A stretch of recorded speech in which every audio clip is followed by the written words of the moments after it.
The Southern Alberta Council on Public Affairs acknowledges that we are gathered on the lands of the Blackfoot people of the Canadian Plains, and we pay respect to the Blackfoot people, past, present, and future, while recognizing and respecting their cultural heritage, beliefs, and relationship to the land. We offer respect to the Métis and all who have lived on this land and made Lethbridge their home. Welcome. I'm so excited to be moderating. My name is Kristen Crine. I currently work at the Galt Museum and Archives at and I am really looking forward to learning about today's presentation. I feel really honored to have SACPA as a support in this community and to have opportunities to learn from different individuals and completely different worlds than what I live in. So today we have Joshua Daychief, who is the CEO of Advanced Ag. How does biological technology play into the practice of sustainable and regenerative farming? So as a lot of you, I see a lot of friendly faces. Remember to turn off your cell phone. Remember the presentation is 25 to 30 minutes, and then we will do a Q&A where you can line up right here, or if you would like, please write it down, bring me the piece of paper, and we can ask the presenter then. And again, always important to remind everybody as a moment of respect and education that we are gathered on the grounds of the Niitsitapi. This is their traditional land. This is the land of the Gana, this is the land of the Amskapi Bikani, the Bikani, and the Siksika, as well as we pay respect to the Métis and every individual Indigenous person who makes Lethbridge their home.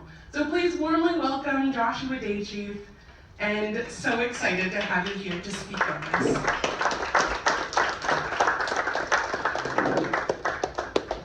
Thank you so much. I'm just going to move this up just a little bit. As much as you need. I'm a little taller This than is most. your stage. And by the way, I don't think I've seen someone have the land acknowledgement memorized like that, so congratulations on that. Good job. Thanks for the warm welcome, everyone. It's nice to have some home-cooked food on a day like today where we have an overcast weather and it's a little chilly outside, so appreciate that. What I'm going to do today is we've been in business for 24 years now, working with bacteria, and it's been quite a journey. And I think right now we're seeing a shift in agriculture, not just in southern Alberta, but across North America and even globally. It's a very exciting time in agriculture, and what we are doing is a big part of that. So I saw my time slot was 12 to 1. I created a large presentation. I realize I have half an hour, so I will be skipping over some slides, and then we can get to some more topics through the question period. All right, so yeah, as mentioned, my name is Joshua Daychief. I'm the CEO of this family run and founded organization. My mother started the company 24 years ago, 2001, as an instructor at the Lethbridge Community College at the time, I believe. We really were just looking at different bacteria and what they can do in aquatic ecosystems. We knew that there was some research out there that showed that some of these bugs, microscopic bugs, could break down organic matter in septic tanks and in lakes and ponds and wastewater environments. So Dr. Phyllis Daychief decided to go down the hallway to Cal Koskowich, who's here, and she said, "What do you think of this business idea?" And he said, "Phyllis, don't quit your day job." People weren't talking a lot about bacteria back then. So, but I'm with IRAP, and I think I can get you some funding money. So we made a partnership with IRAP, which lasted many, many years, over a decade, and started working with the Aquaculture Center of Excellence at the college to just start doing research. And this is, again, really where it started. We were looking at using bacteria to clean up lakes and ponds. You know, today there's not a lot of budget for these types of products, but even back then there was less. So the situation had to be pretty bad. And this is actually City of Chestermere, a pond that we treated with our natural bacteria and cleaned up the algae in this pond. There's actually a golf course on the other side, so you got to imagine all those nutrients and everything running into that pond create quite an eyesore for those homeowners on the side there. We did work with Henderson Lake in the city of Lethbridge a number of years ago, And this was really our first eye-opening moment. With all the research we had done over the first 5 to 8 years, we didn't have any customers during that time. So the city of Lethbridge was actually one of our first customers, and Henderson Lake being 62 acres in size, I believe, we weren't sure if all of our research was going to work in the real world necessarily. We worked with them, they had 15 years of baseline data, we treated the lake for 3 years, and we had a 64% reduction in organic sludge in those 3 years.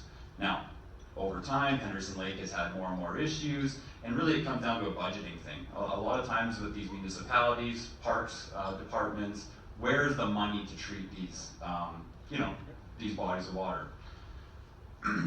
Because we started cleaning up ponds, lakes, things like that, we started working with a lot of farmers. They all have dugouts, and they have cattle around their dugouts, and they're concerned with their water quality. So as we built a customer base with more farmers, they said, hey, do you have anything for crops? I'm thinking, why would we want bacteria for crops? And had a bit of a background in that at the time, but I needed to do more. The conversation really across the board was the same. They said, we've hit a wall. We're putting on more and more fertilizer every single year, and we're not getting more. It's getting more expensive. We need to change. So I started looking into this, went online, started researching what are they talking about? And as I look at fertilizer use per hectare across North America, we see more and more fertilizer applied on crops. And fertilizer has been one of the more important innovations in mankind. It's helped feed the world, right? The issue is if you look at the efficiency of these types of products, they're not efficient. And when you have farmers spending more and more and more every single year, I mean, looking at between Canada and the US, it's just over 50% efficiency. So if you're putting down 100 pounds, you're only getting half of that. That's not sustainable. So this is what they were talking about. Started doing more research. And this is you can go online and find things on this topic, but they figured by the year 2050, we're going to need around 60% more food to feed the world. There's more and more people, populations are growing. Is it more food? Is it better food? That's debatable, but reality is that these fertilizers are not efficient. 46% of them are leached into our environment, into our water, into our soil. What's the solution for this? We know it's around these biological technologies. AI is another thing that's developing, but we know that the global market for biological products, bacteria that can improve soil health and plant development naturally, is growing. Today the market's 14 billion, and in a few years, 4 years, they figure it's going to be around 30 billion.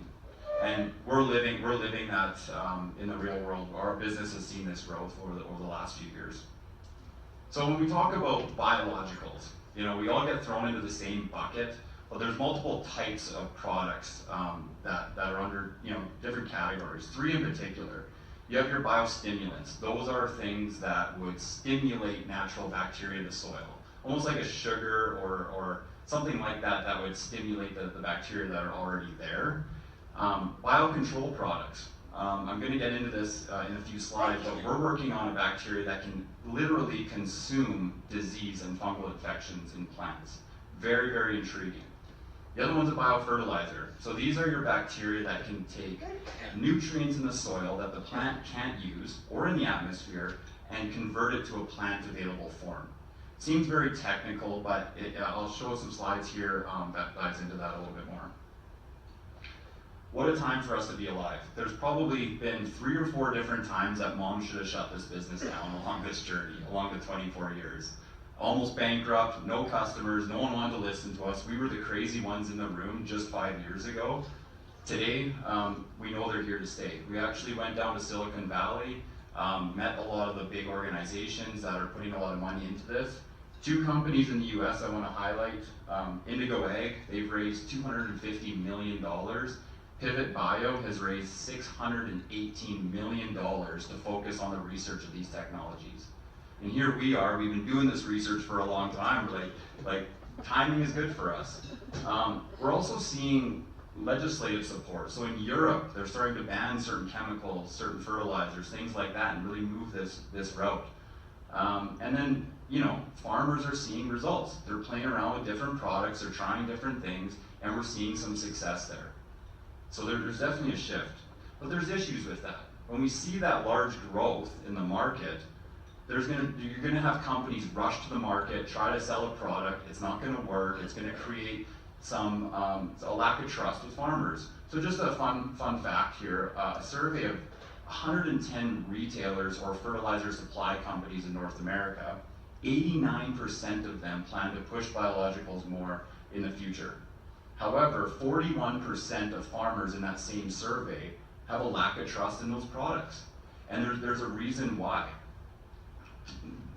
It's salespeople going out and selling these products to people. Do they understand these products? These are living organisms, they're not chemicals. Do they understand what they're gonna do in different soil types, different climates, different input programs for farmers? They don't, we know this. Ease of use. I've seen some products that say put on 1 ounce of bacteria on per acre. I mean, all you have to do is think about that, right? You look at the acre of land, see that shot glass of bacteria, probably not gonna do much.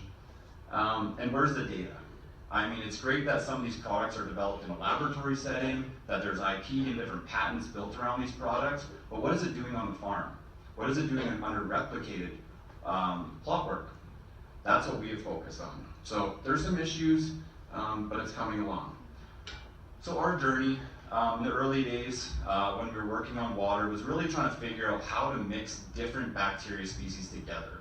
Just like anything in our natural environment, different species of anything want to outcompete each other. It's the same with bacteria. So when you're mixing them together, feeding them, growing them, the fast growers, the lazy guys, they want to grow faster than the slow guys. It just so happens a lot of times the slow guys are the ones that are the ones we want around our plants and in our soil. So we focused on that in the early days. And then in 2015, when we moved into agriculture, we honed in on a more targeted approach of research. We wanted to see what these bacteria would do, not only in soil environments, but if we were to take, for example, this plate here is tricalcium phosphate. The white area is tricalcium phosphate. In our soils, we have so much phosphorus, it's just not plant available. It isn't. So our solution over the last 50, 100 years is let's dump on a bunch of phosphorus that's plant available. Well, what if we could access that phosphorus that's there? So in this test here with this plate, we took a little colony of bacteria right there, and that zone of clearing around it, sorry for those in the back that can't see, that's orthophosphate.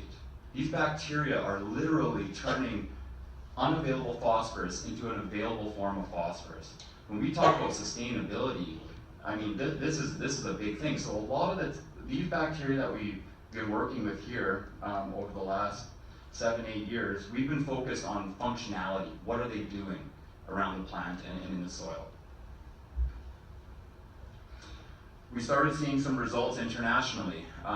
You go to countries like Brazil. Every farm in Brazil is using a biological. We looked at Central America. We were seeing results on aloe vera, pineapples, bananas, anything you can imagine that's high value crop. These guys are going out there, backpack spraying, an acre of whatever it is, and we were seeing responses on disease resistance, yield increase, biomass. But what does that mean for Canada? What does that mean for North America, where we'd probably be applying a lot less product per acre than some of these guys with these high value crops. So what we did was we brought the product up here and we started working with Dr. Bill Hammond out of Nobleford and just started doing replicated work. We wanted to look at peas, barley, canola, wheat, kind of your typical crops that would be grown around here, and just to see if there was a response. And we did. 4 to 5 times we saw a response with significant data.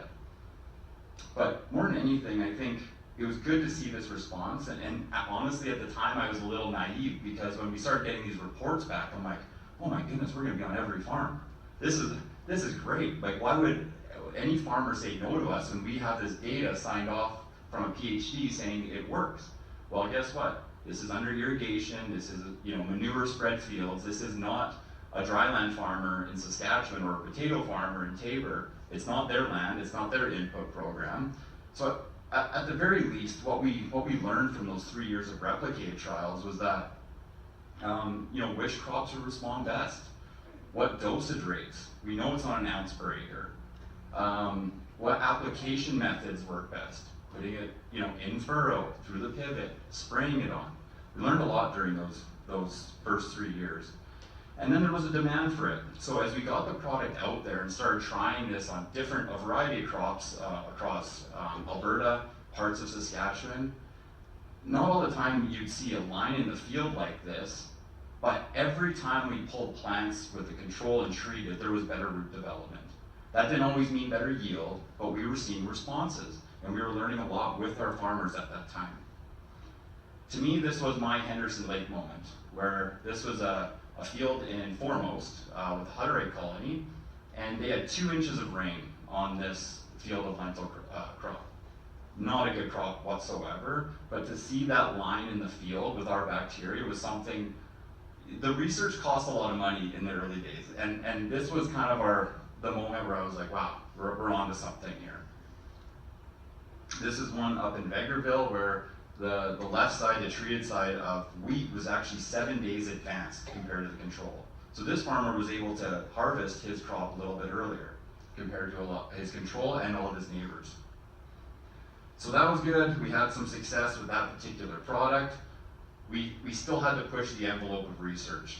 So in 2017, I mentioned different products that are designed to replace fungicide applications, bacteria that could consume fungal infections. So we looked at doing something like this. This picture you see here is a profile of a fungal cell wall. Every fungal infection looks similar to this, but there's one similarity that every single infection has, and it's this purplish pink line here called chitin. Does anyone know what chitin is?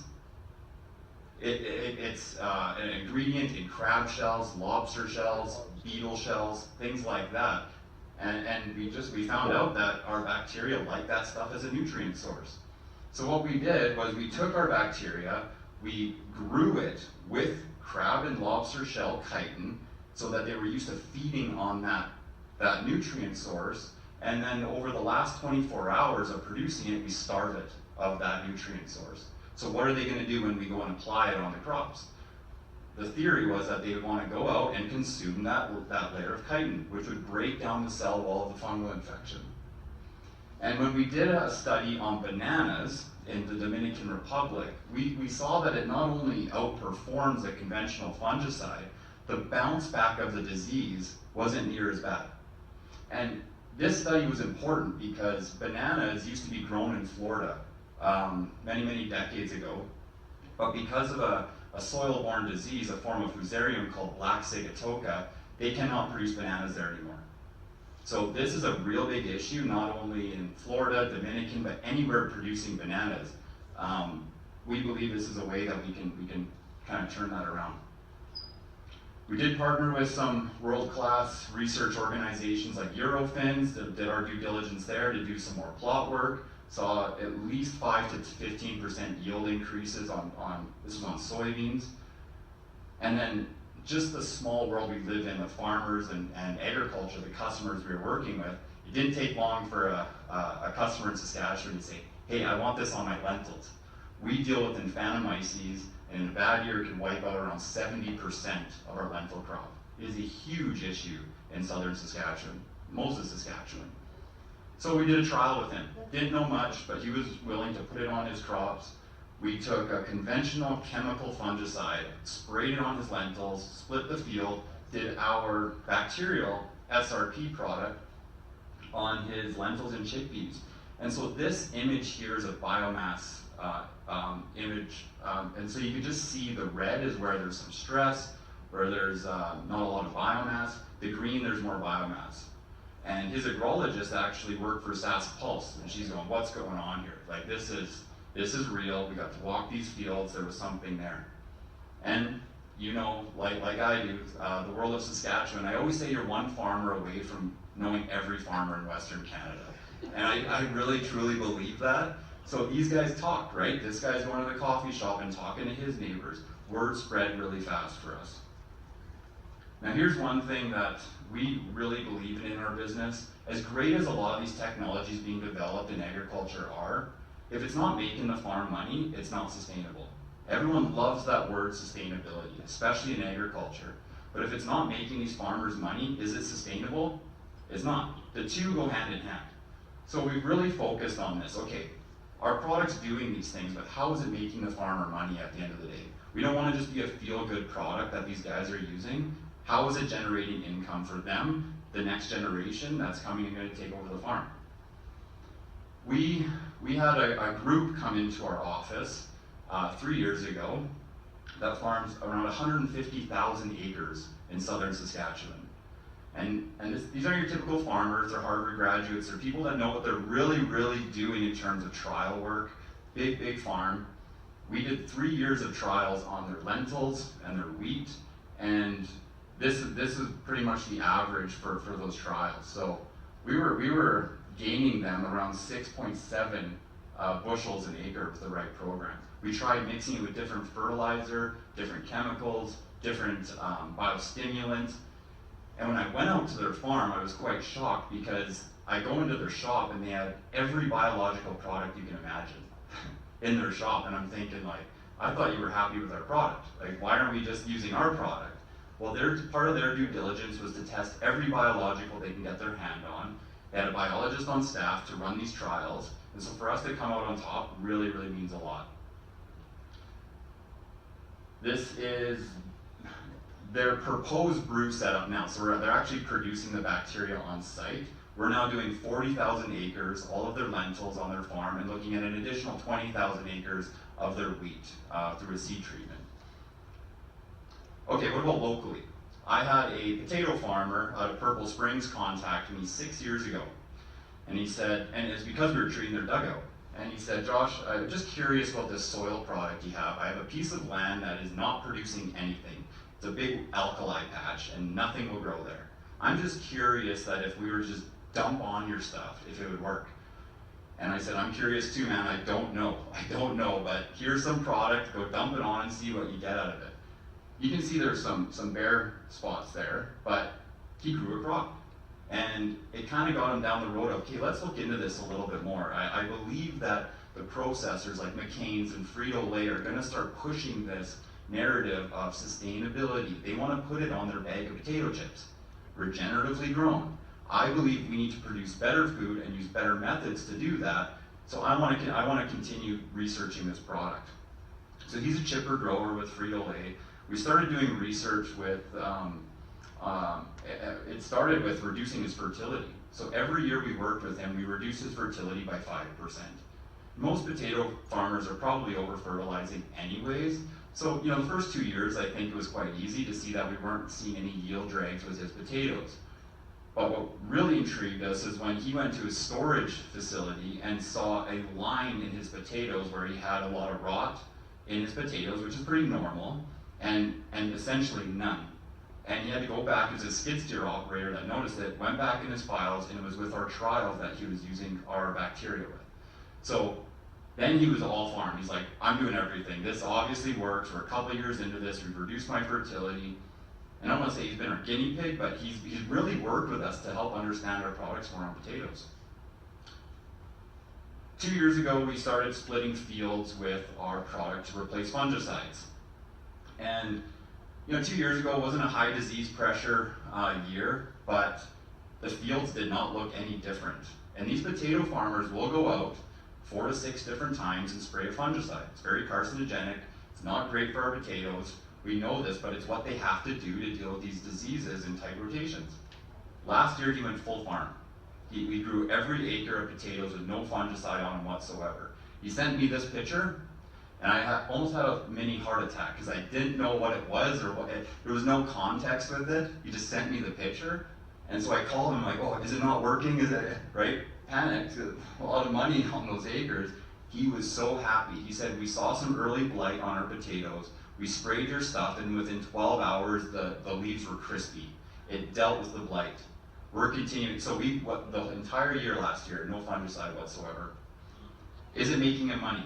Over the last 5 or 6 years, we've compiled all the data, everything he's done, and have looked at cost per acre. He's leasing some land to some other potato farmers. He is making, on most acres, around $80 more, or saving $80 more per acre than the rest of the farmers, while yielding more on his potatoes. And we're not talking about storage, we're not talking about quality, and all the ripple effects that go along with it. Frito-Lay came up and looked at his field, and they were going, okay, what's going on here? Because when he submitted his records to Frito-Lay, they said, this is impossible. You're the only farmer not top dressing your potatoes. You've reduced your fertility by 25%. You're telling me you use no fungicide, but we're doing it.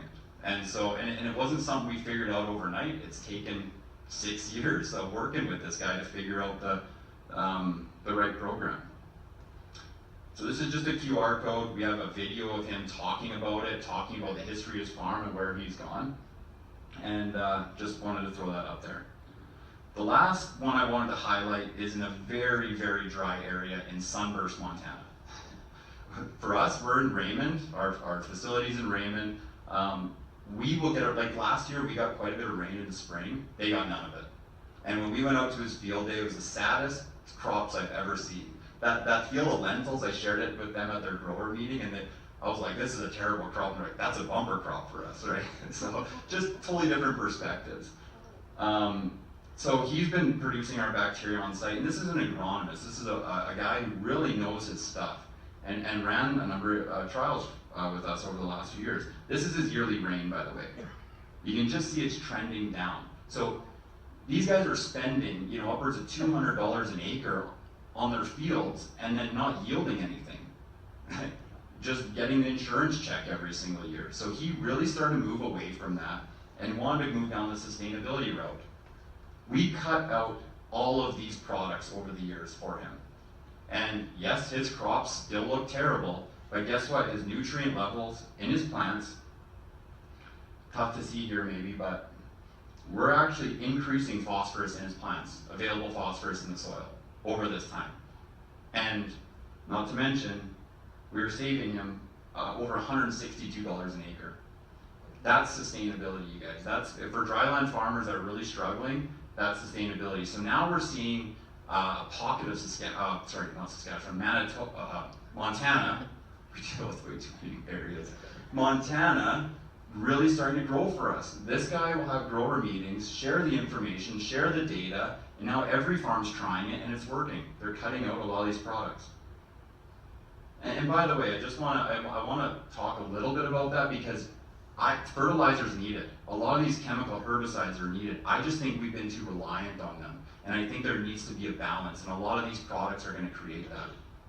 So again, it all comes down to data and ROI on the farm. So he's spending over half of what he used to since 2018.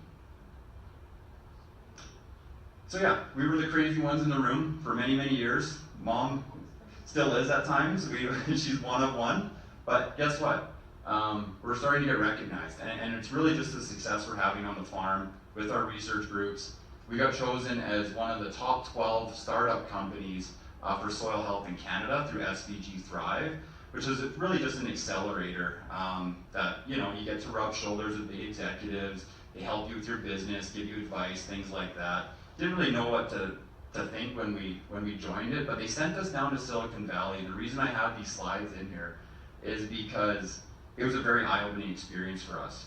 We learned about where all the venture capital money is going, and we sat in this room and they went on and on about biologicals, right? And we're sitting here like, oh my goodness, we've done all this work.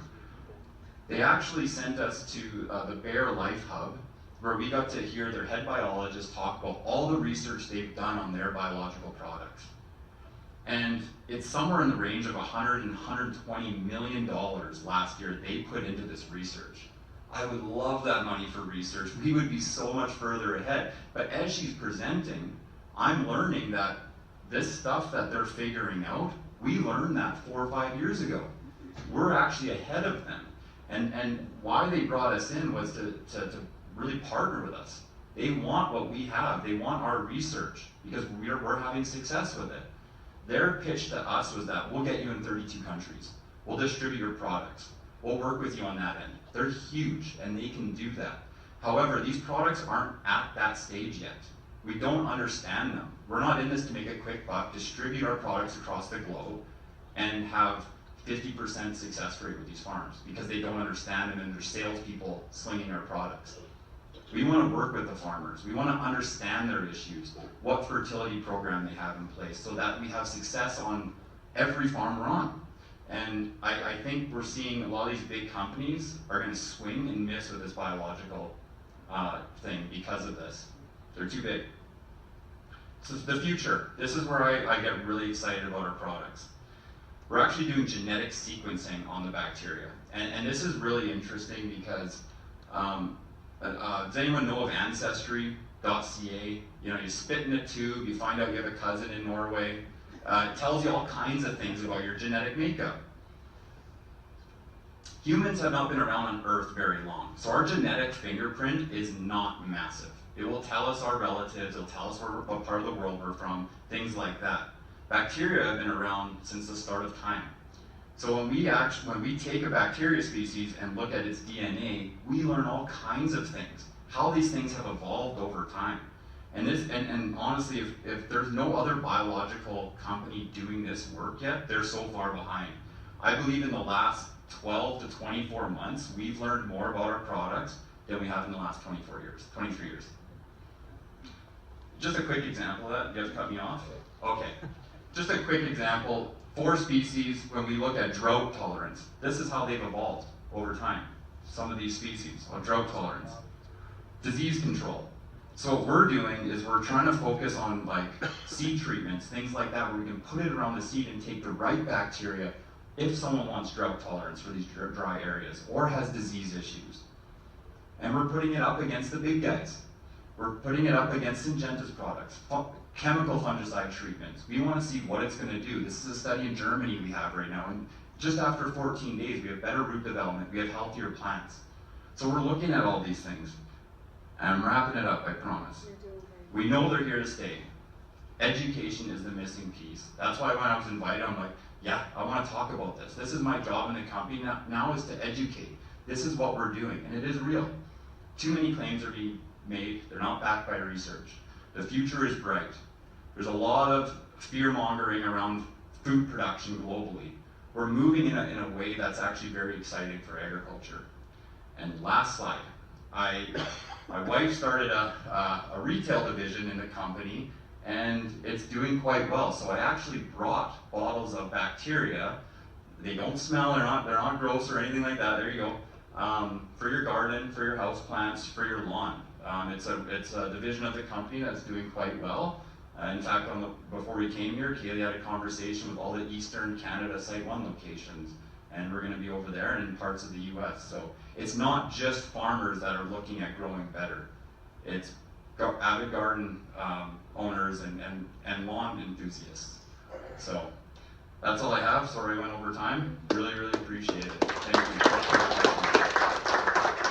So we're going to start our Q&A. If you don't know the drill, please come up here and start lining up, and then introduce yourself into the microphone. Keep your preamble short, and then we will have our presenter, Joshua Daychief, answer your questions. So here we go. Would you like any water? How are you doing? Okay, I'm good, yeah. Oh, potatoes up.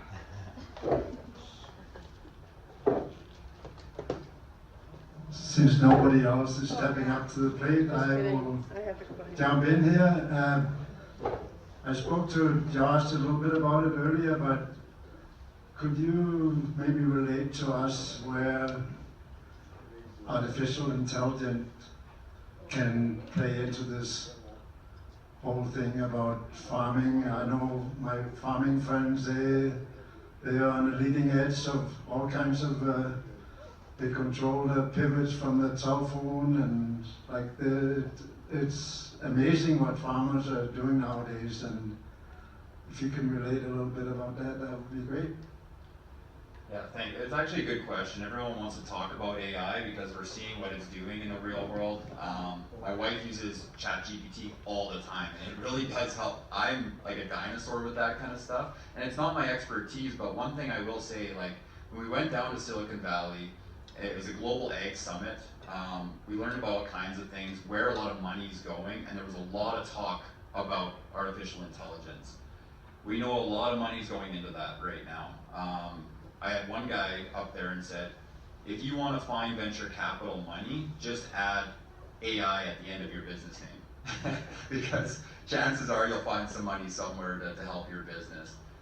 But there was a big discussion around this as well in terms of what's missing for agriculture to really, really encapsulate that technology and have it benefit the growers, and it's data. I think over the years, like you think of the medical fields, whatever's on Google, that's why ChatGPT works so well. There's all this data floating around online. I think for agriculture, it's going to take some time to accumulate that data based off of what I've heard. But there's things like AI, biologicals, robotics.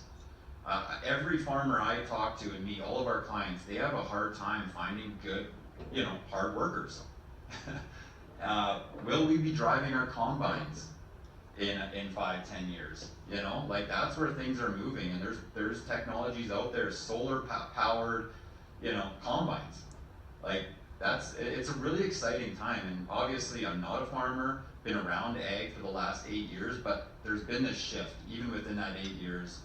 And I presented to the Sustainable Agriculture kids at the U of L, and I said, you're in an exciting time to be in this world of agriculture, because there is a shift and it is exciting. So sorry I can't answer more about AI, but not my expertise either.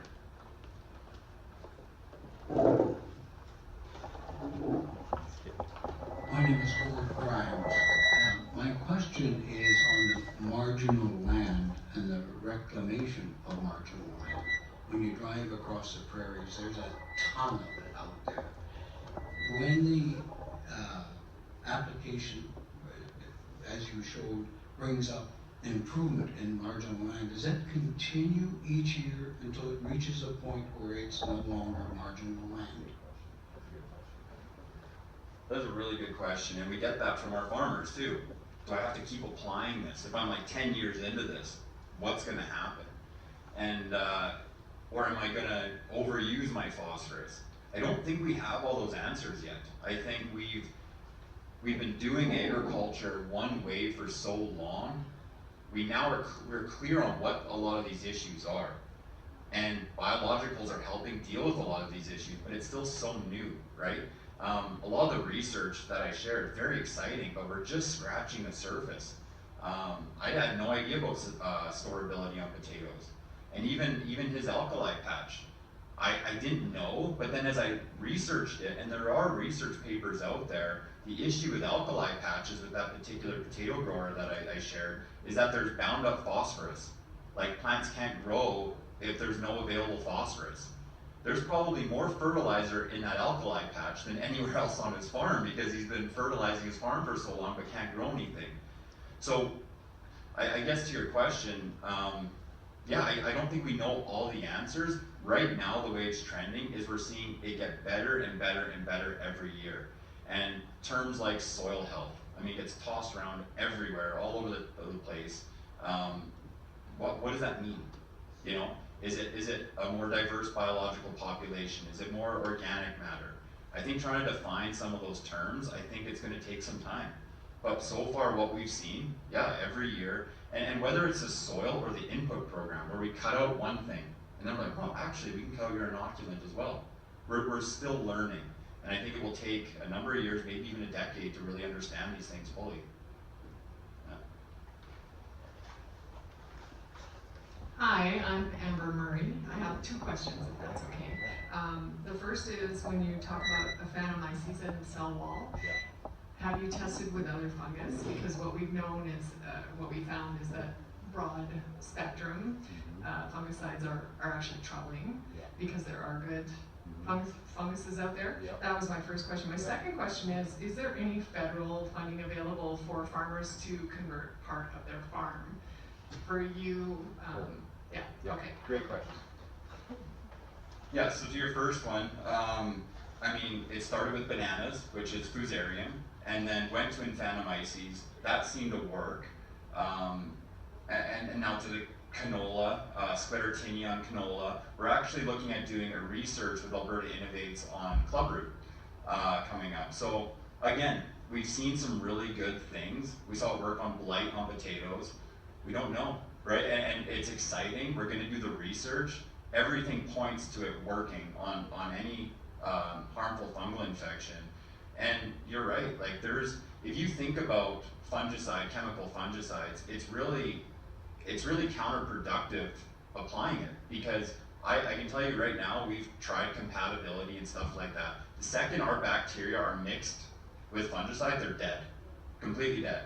So what is that doing to the soil when we spray this stuff on to deal with the issue that's there? What's the ripple effect of that? And so, yeah, I think when we talk about sustainability, using something that's going to improve soil conditions over time while dealing with the issue, rather than just dealing with the issue and then not worrying about the side effects. But farmers have had to do what they've had to do, right? Like, farmers sometimes get painted with a brush of like the bad guys, and from city people who live in the city and things like that. They're poisoning us, our food.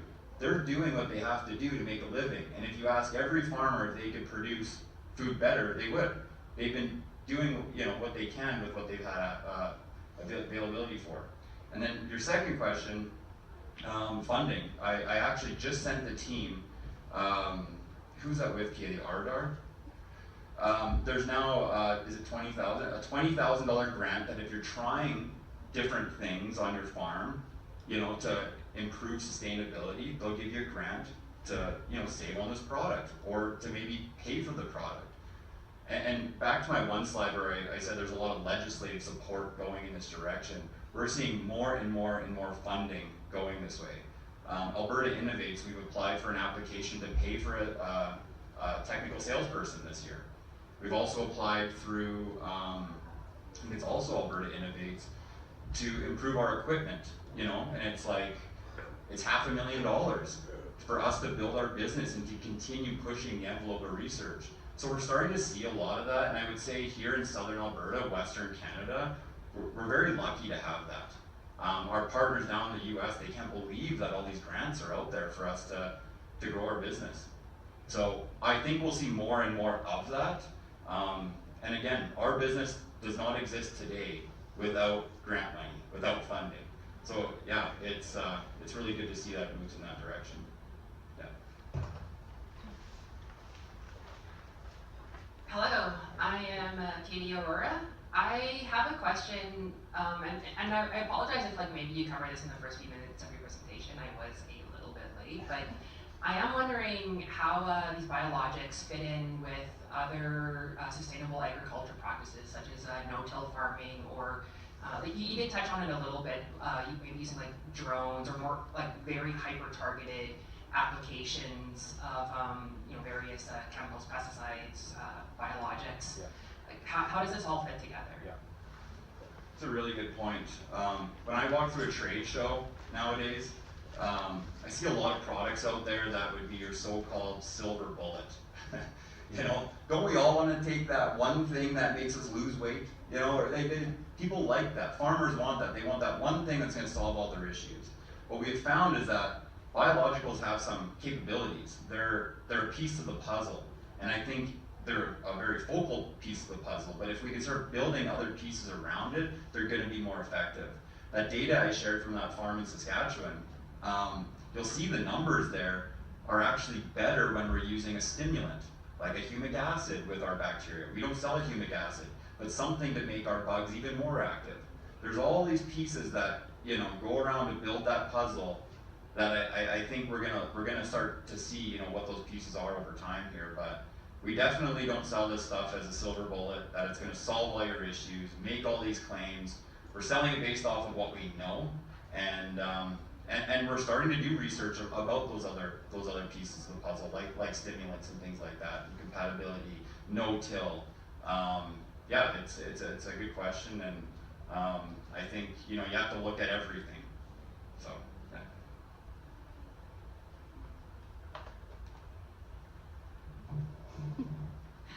Hi, I'm Pat Greenlee. I'm a gardener and I have a compost pile. We don't use any pesticides or fertilizers in our yard. could you put this stuff in the compost and have an effect? Yep, that's a great question. Really good question. So we have a lot of, there's actually a distributor that works in other parts of the world that just focuses on compost.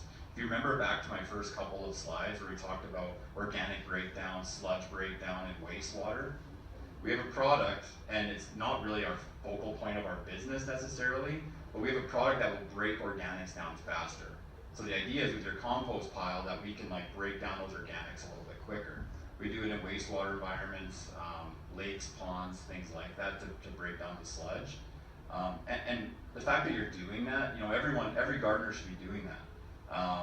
There's a lot of good things, good bacterial and fungal interactions in compost and inorganic, you know, based products. So, but then adding the right bacteria in there, it's only going to help things. Yeah.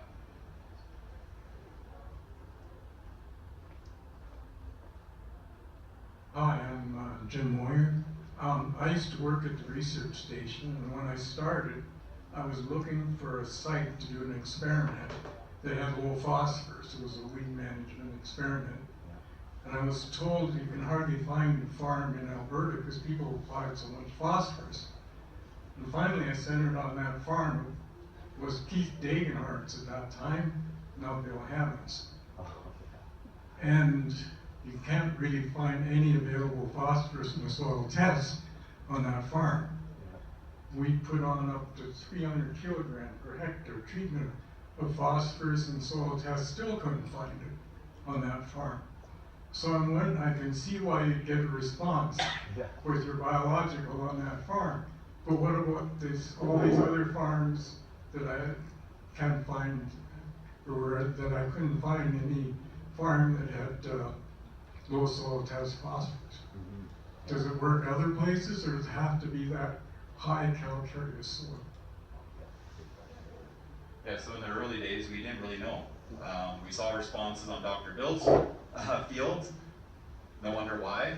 And then just as it spread, as more farmers talked, I couldn't even get my states or provinces right. Like we have farms in Ontario and a lot of high value crops, strawberries, tomatoes, any organic wine that you drink, chances are they use our product in the Okanagan.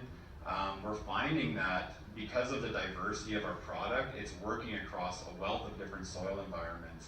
And back to your point about phosphorus, I mean, we get it all the time where, you know, an old soil sample that you look at, it just tells you your total phosphorus. And these farmers are going, I don't understand, like I have all this phosphorus in the soil. But we're seeing the soil sampling technology and science evolve, and we're doing tissue samplings and real-time data of what's in the plant. We know there's no available phosphorus in there. So if we can move the needle a little bit, that's gonna make a huge difference. But yeah, the way I look at it, like, the worse the soil, the bigger difference we're gonna make, because there's so many things missing. But yeah, we're working across, you know, the board, and now we're focusing on seed treatments. So it won't even necessarily matter as much all the different interactions in the soil and, you know, how a guy applies it. If we can put it on the seed and give that seed the best chance at success, no matter what soil it's in, that'll be interesting. So we have a lot of field trials going out there this year for that.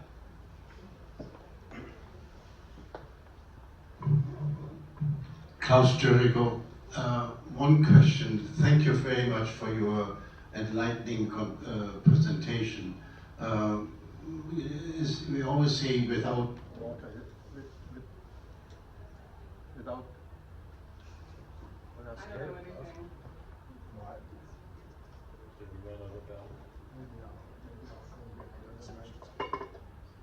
We always say without water there's no life. But you can apply the same statement without bacteria there's no life. So that's what you are into.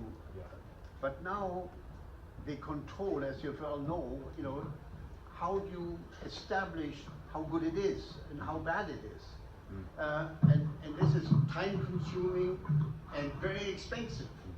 And my question is, are the provincial agricultural organizations and the federal ones involved in this type of work? Great question. Some are. I think we're starting to see more and more investment in that. Um,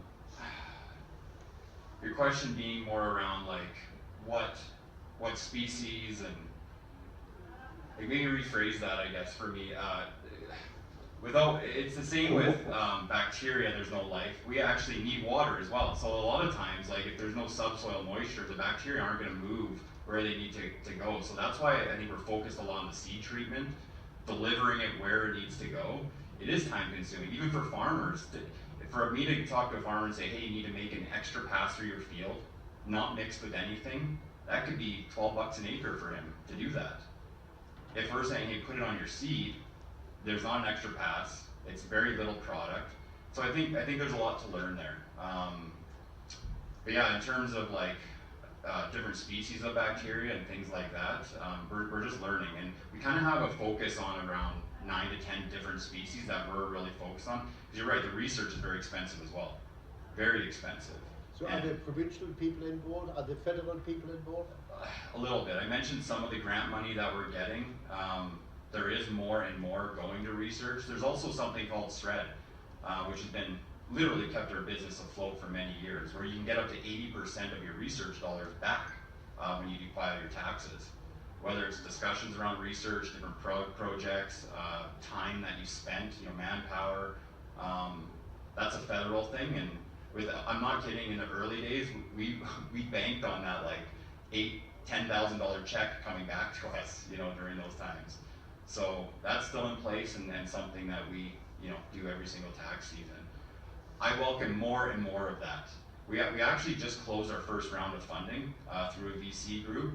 Very little part of the business they're taking, but we're excited about this partnership because we always needed the sales in order to spend the money on research. And like I said, I would love $100 million to put into research.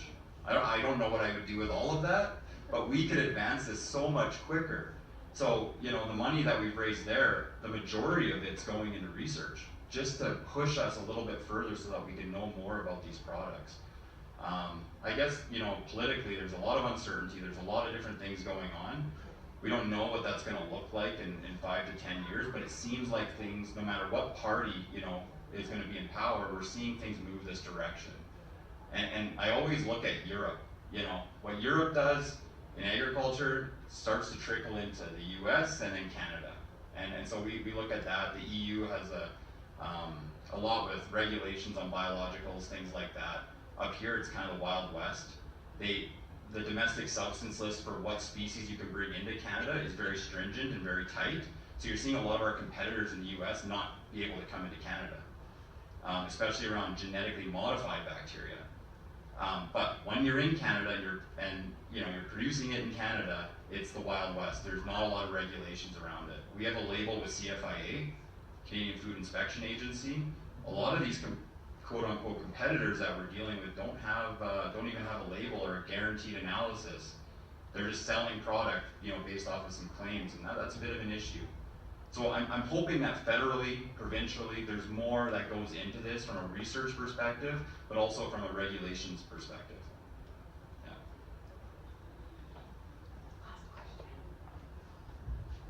Thanks very much. My name is Ian Hurdle. I have a past history where I used to bag elephant brand fertilizer as a summer job. So it always came with a 3 digits for your amount of phosphorus, etc. What I'm interested in, can you see where we still use fertilizer, but those numbers change because of your product? Yeah, totally. I mean, I would, looking at the Montana guys, they've cut out all these things completely. And we've had guys up here do that where they just go, I'm using nothing. I'm tired of paying what I'm paying for with fertilizer, I'm gonna use nothing. And that field does not look very good. It might profit them a little bit more, but it doesn't look very good, and is that sustainable? I think, again, back to my point around balance, I think we're gonna see and every farm's different, every product's different. There's different fertility products, different phosphorus products. Where is that balance? I just think we've been so reliant on chemical, conventional products to grow crops. Where biological is gonna fit, where it's we can come down 20%, 30%. There was this big controversy a number of years ago about reducing nitrogen emissions by 30%, right, for farmers. And I used to go on Twitter, and because that's farmers used to like their Twitter. I don't know if they do anymore, but there was an uproar about it.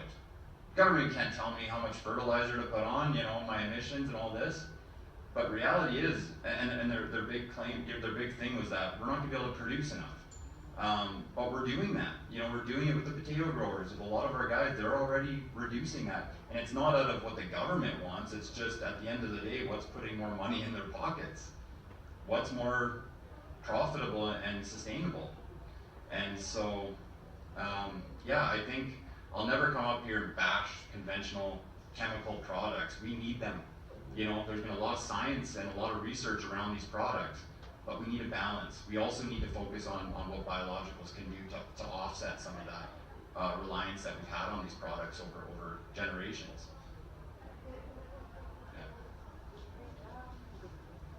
Thank you.